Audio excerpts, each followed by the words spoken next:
आपण माने जानिछंती विगत दिन में जो एमपीबी 26 नंबर गाँ एवं राकालगुड़ा जो स्वर्गत लाके पड़ियामीकर जमी को नहीं केन्द्र कर जो गोटे अप्रीतिकर परिस्थिति सृष्टि होता है दंगार परिस्थिति सृष्टि होता से ही समय रे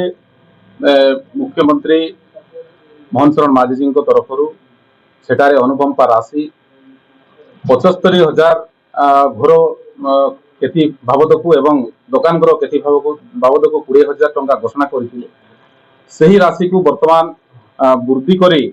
4 कोटी 65,47,269 टंका वर्तमान घोषणा करिसंती एवं मृत्यु सर्वोच्च लाके पड़ियामी परिवार को 10 लाख रु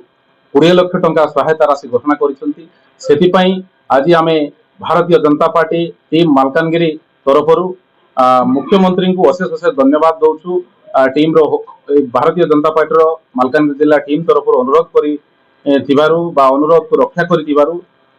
मुख्यमंत्री मोहन शरण माझी को आज धन्यवाद दौचु। प्रसंग बारे गोटे प्रश्न राशि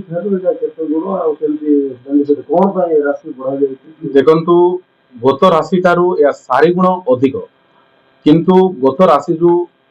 डिक्लेरेशन कराइला अनुकंपा राशि सही राशि को संतुष्ट नथिबारु पुनर्विचार करबा पई आमे भारतीय जनता पार्टी टीम तरफ अनुरोध करितिलु से अनुरोध को रक्षा करी या को वर्तमान घोषणा करिसथि माननीय मुख्यमंत्री। न्यूज ओडिया 30 चैनल रो नुवा नुवा अपडेट शीघ्र देखिबा पई चैनल को सब्सक्राइब शेयर लाइक एवं कमेंट्स करंतु। धन्यवाद।